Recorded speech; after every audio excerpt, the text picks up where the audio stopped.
Good day, everyone. I'm your host, James Hicks from Hicks New Media, and welcome to Perspectives in Focus. This is a show where we highlight the people, industries, ideas, and technology that are making positive strides within society today. Today, my guest is Mr. Gustavo Rossetti. He's a CEO, he's an author, recently wrote a book called Remote Not Distant: Design a Company Culture That Will Help You Thrive in a Hybrid Workplace. Love that title. I selfishly want to have the conversation myself to hear his thoughts and his best practices, but this is definitely going to be something rewarding for you as well. Gustavo is a sought after speaker and workplace cultural consultant who facilitates conversations to drive cultural transformation. He's the creator of the Culture Design Canvas, which is a visual and actionable method for intentionally designing workplace culture. His insights have been featured in a number of places: Psychology Today, New York Times, Forbes, and BBC. Sit back, folks. This is going to be a great conversation, and I hope you find some value.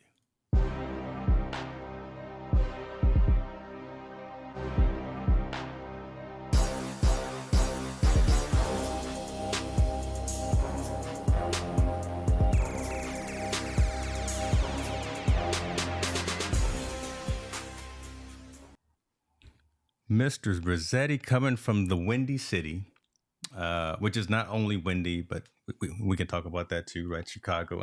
How are you doing today, sir? I'm doing great, James. How are you?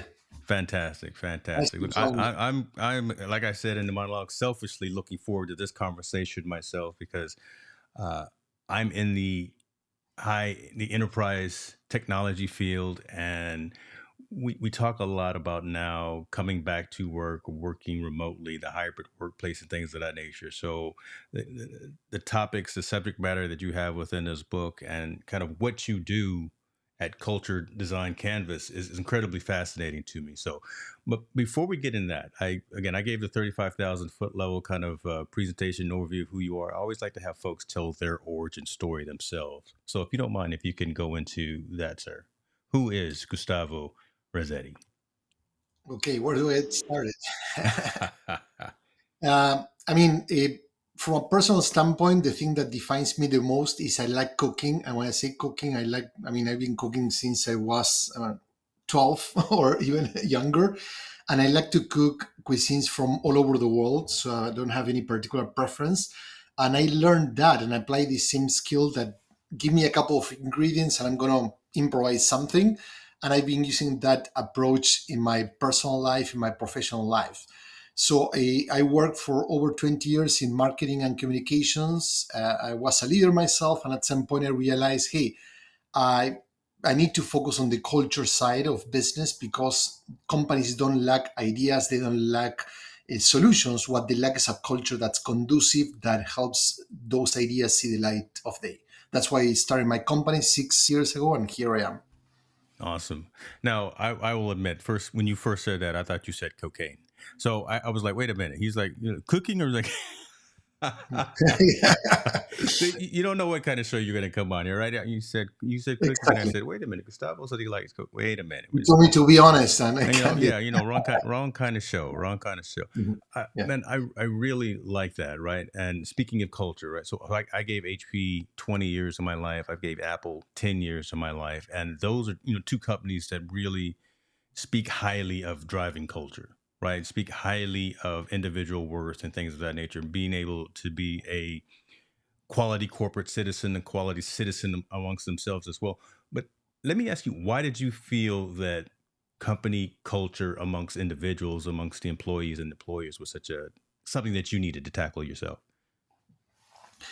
For two reasons, to going back to my story. First, when I was a regular employee making up the ranks in different organizations, I suffered from bad cultures. Hmm. But then I also was guilty as charged. When I became the leader, I made some of the same mistakes that other leaders made, and say, "Well, what's going on?" And I think that we need to understand what's culture. Culture can basically get the best or the worst out of people. There's an exercise we do usually with teams in which we ask them revisit all the company cultures, all the places that you work throughout your career, and what type of culture help you do your best work, and which type of culture didn't. Hmm. And I think that drives a lot of conversation because it helps turn culture into something more concrete. It's not just about having a set of values or purpose. It's more about the whole system, the rules in place, the norms, how decisions are made, how distributed is decision-making rights for people to have autonomy and move fast. And all those things influence how we work and where we thrive and where we suffer. Interesting. So, how are we doing now? How are we as a culture, as a society? I'll scale it down, and I won't try to boil the ocean, but I'll say U.S. economy. How are we doing now, and specifically, and I say now, since the pandemic, since after the world shut down, and we're trying to go back to the offices. We're trying to get back. We got pretty comfortable, and for some folks, I think even pretty productive working remotely, but that can be a pro and a con and kind of detrimental to an overall organization's culture. So again, let me ask again, how do you think we're doing now that the world is starting to come back into face-to-face conversations, things of that nature, in terms of cultivating culture for these hybrid type of workplaces?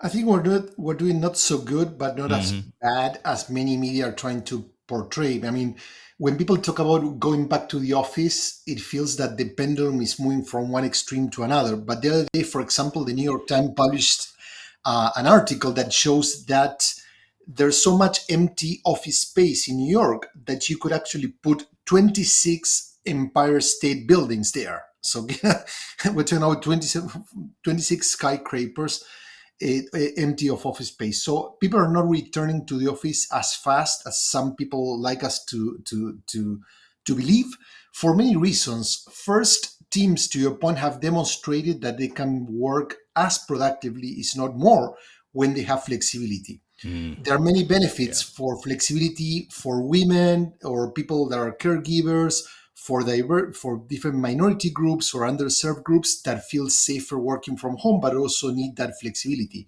We have companies like Spotify that or Allstate, an insurance company here from the Midwest, that their diversity goals kind of skyrocketed because of offering flexible work. So they have more women's, like Spotify triple the amount of women in executive positions, and Allstate double the amount of minorities working at the company because they started offering that flexibility. So I Wow. think that it's not a one size fits all. I think the most important question when we talk about the return to the office for me is more about integrating the office as one element of culture and understand that if you want people back, they need to have a reason that justifies the commute, not only the cost of commuting, but also the emotional toll and the time to be in the office rather than work from anywhere else. Man, you get it. Right. That's it right there. Because think about it. There's so much time that's spent wasted on that commute piece, right? So again, I'm in Northern California, and either jumping on Amtrak or jumping on I-80 to get from work.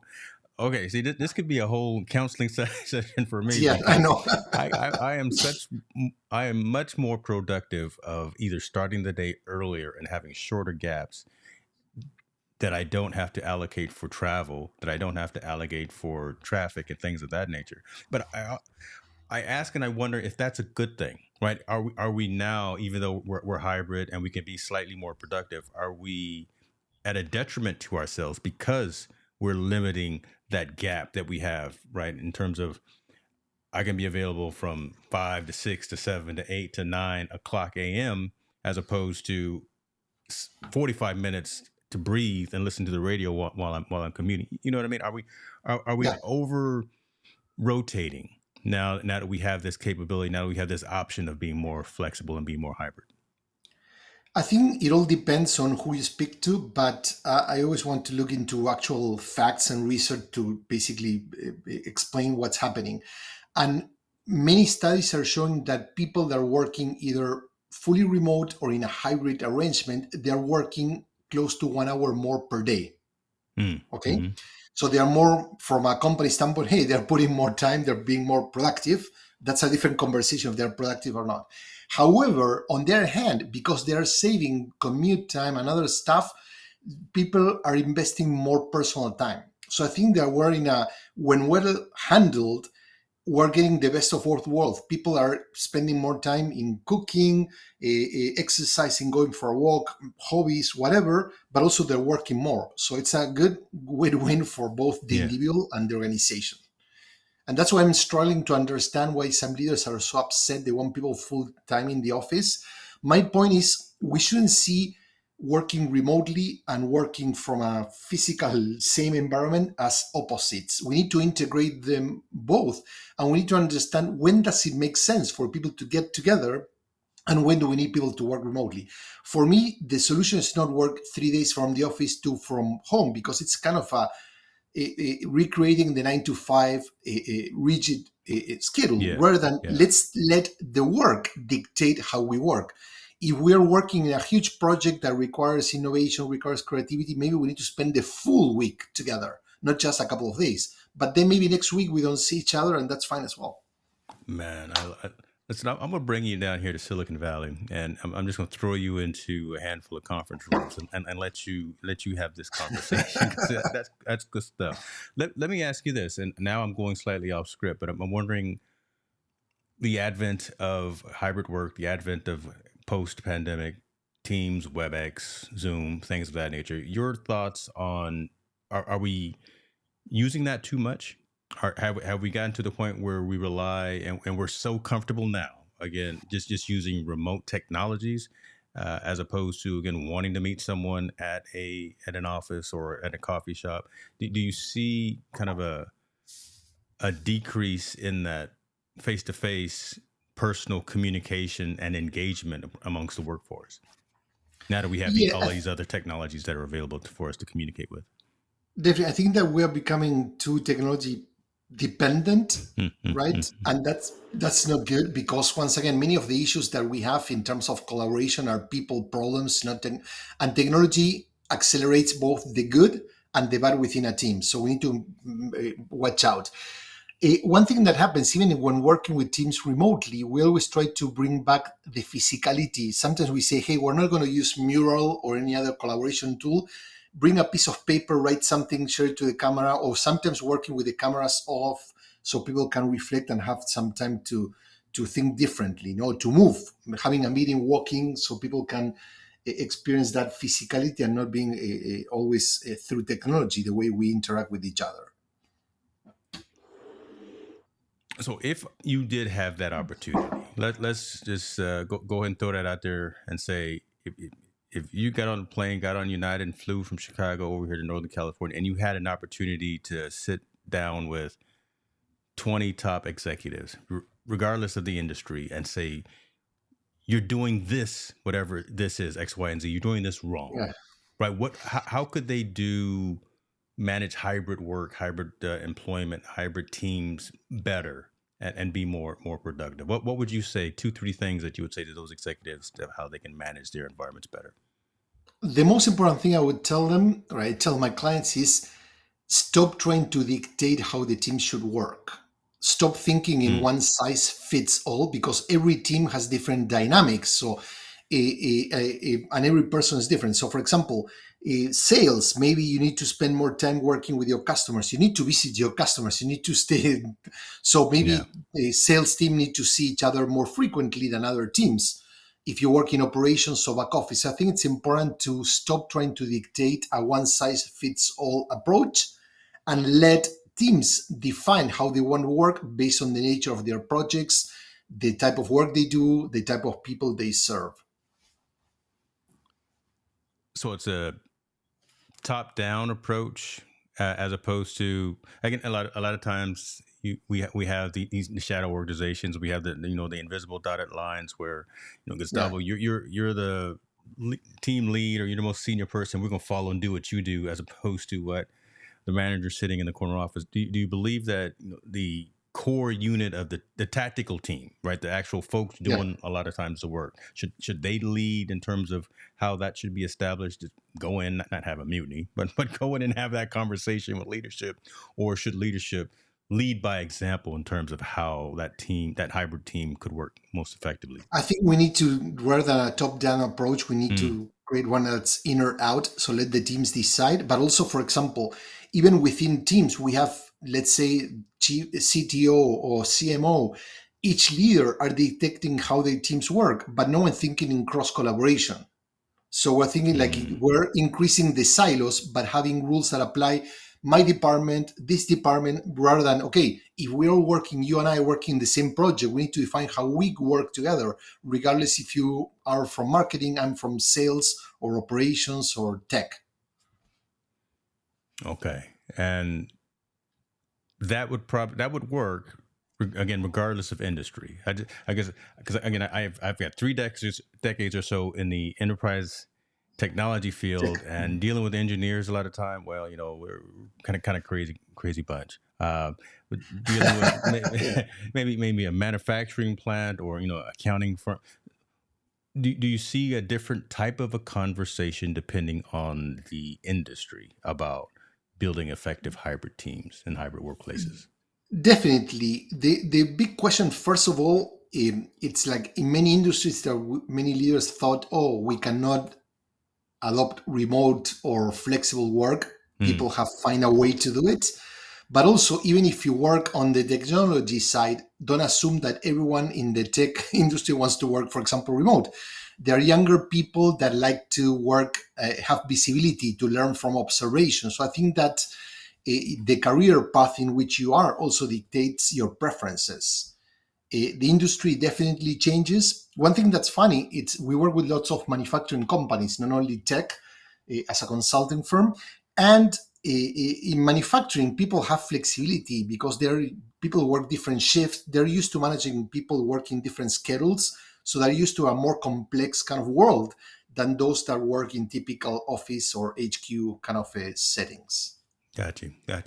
So the attraction to the book, right? The reception of the book, remote, not distance. How has that been, right? Again, because you're coming in with almost some are common sense principles, but some Mhm. are again not now that the world is going in a different direction. I just wonder if they're being met with stalemates or things of that nature. Or are you being seen as someone providing value to again all those organizations, all those different types of industries with the principles that you're offering? How is the reception to the guiding principles in the book been? Perfect. I think the reception overall has been great. I'm super happy, more than I expected.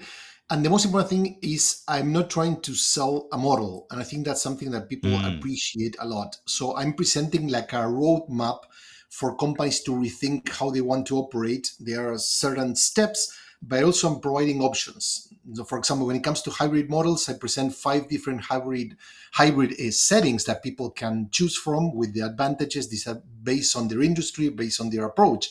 So in that sense, it's about my approach is to inspire people to experiment.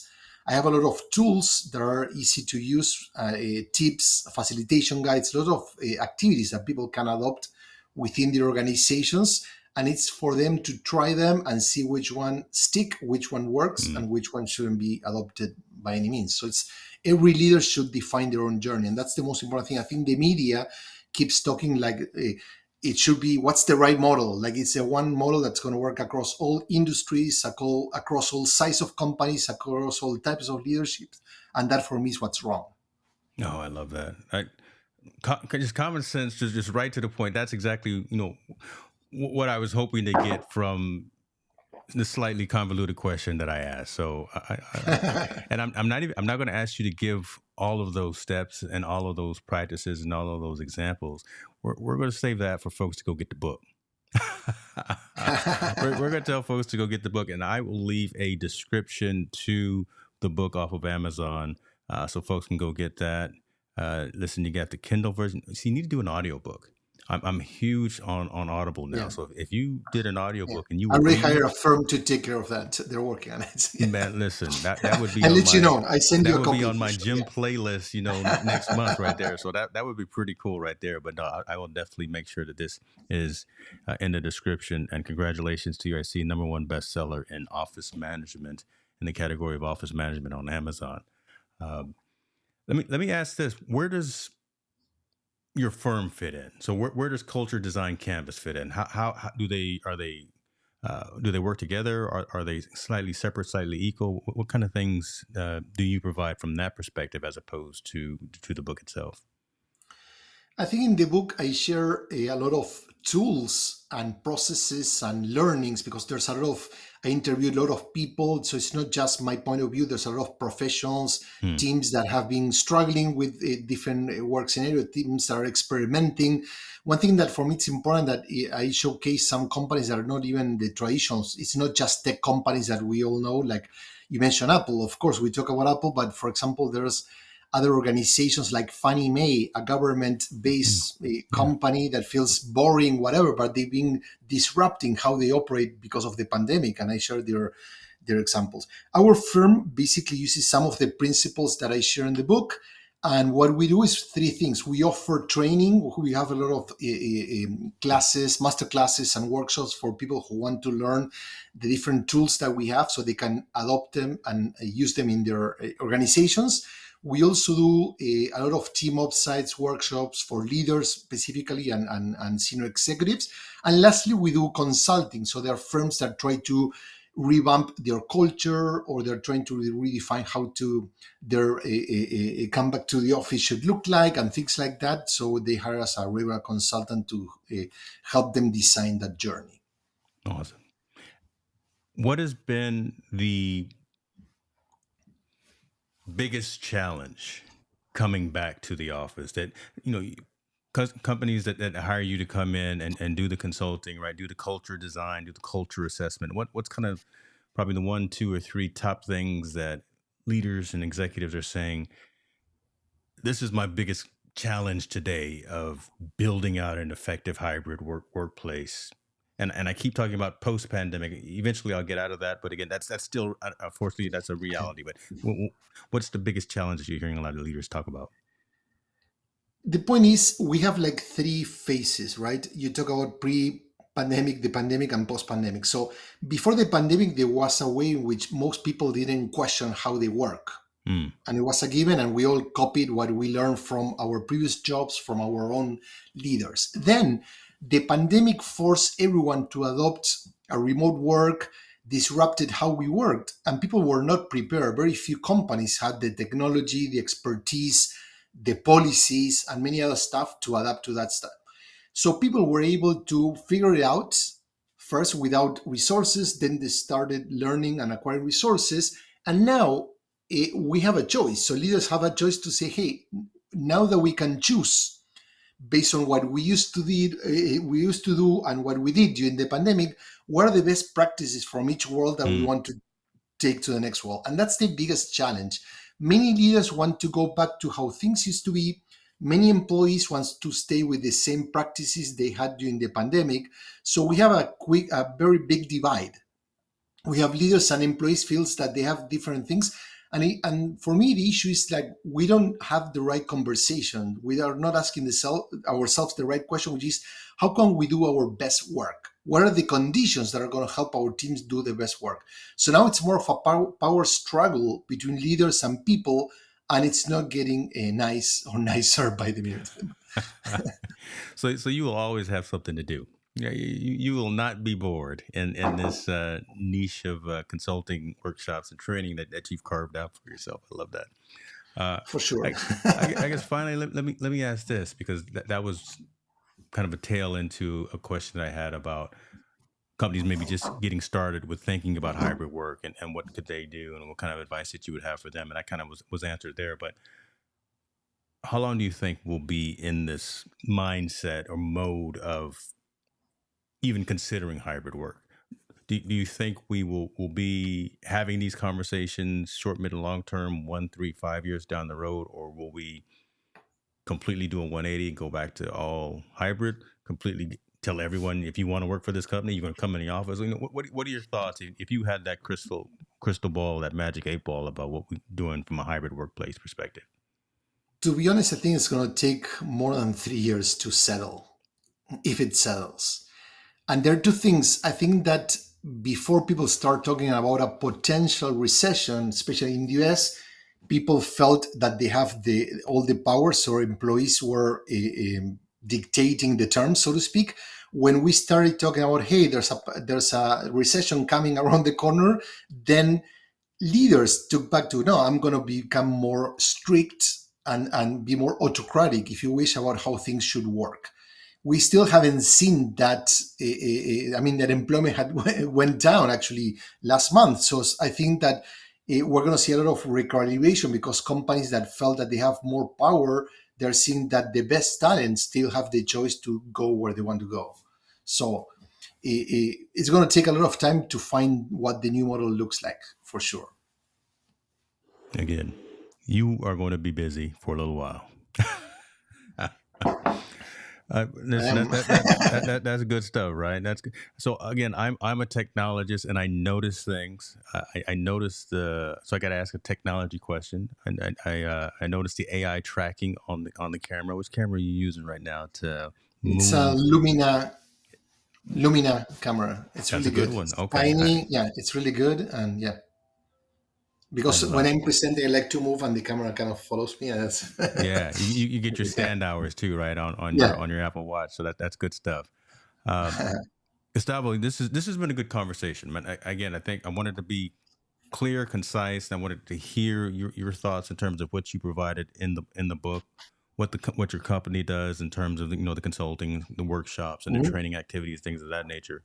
Um, I've got your links that will be in the description as well, in terms of how people can get in touch with you personally, like LinkedIn and your website and things like that, and also your company. But I guess in parting, how would you tell folks to move forward?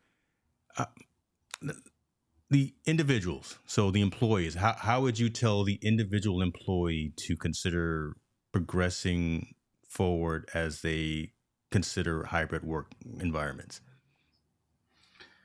I think it's important to understand. I think avoid the adding more fire to the fire, right? Mm. So try to understand your managers.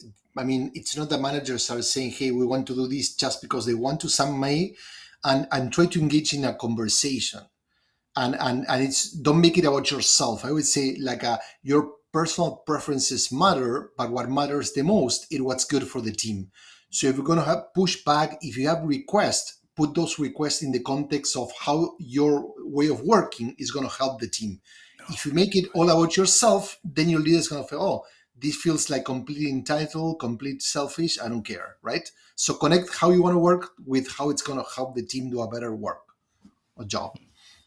Beautiful, beautiful, folks. Gustavo Rossetti. The book is called Remote, Not Distant. Available in Amazon. Featureculture.design is the website. Mr. Rossetti, I appreciate you. Go enjoy the rest of your day, and get to work, man. You got some you got some I work to have to do. go to work, right? Yeah. Enough talking. I love No, it. thank you, James, and thank you, Ron, for joining us. Thank you, sir. Be well.